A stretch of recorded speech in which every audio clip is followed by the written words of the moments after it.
തലസ്ഥാന നഗരത്തിൽ എവിടേക്ക് തിരിഞ്ഞാലും കുഴികളാണ്. കുഴികൾ എന്ന് പറഞ്ഞാൽ നല്ല യമണ്ടൻ കുഴികൾ. കുണ്ടും കുഴിയും കണ്ടുമടുത്ത BJP കൗൺസിലർമാർ ഒടുവിൽ ആ കുഴികൾ അങ്ങ് മൂടാൻ തീരുമാനിച്ചു. അർബാനയും മൺവെട്ടിയും കുട്ടയും വട്ടിയും ഒക്കെയായി കുഴിമൂടൽ സംഘം റെഡി.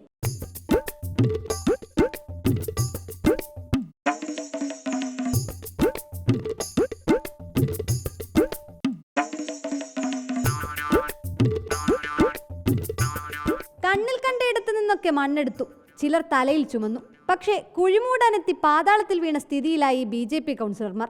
മൂടിയിട്ടും കുഴികൾ നിറയുന്നേയില്ല. റോഡ് പണിക്കായി എത്തിച്ച പൂഴി കൊണ്ടുവന്നിട്ടും കുഴി നിറയുന്നില്ല.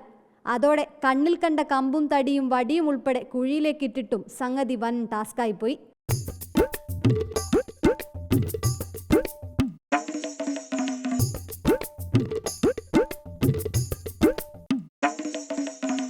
രണ്ടു മണിക്കൂറോളം തലകുത്തി നിന്നിട്ടും പ്രതിഷേധക്കാരെ തടയാൻ പോലീസ് എത്താഞ്ഞത് വൻ ചെയ്ത്തായിപ്പോയി.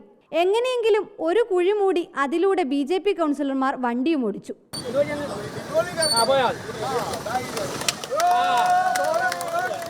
ഇതോടെ പോലീസ് എത്തി പ്രവർത്തകരെ കസ്റ്റഡിയിലെടുത്തു നീക്കി. ഇപ്പോഴെങ്കിലും പോലീസ് എത്തിയത് ഭാഗ്യം.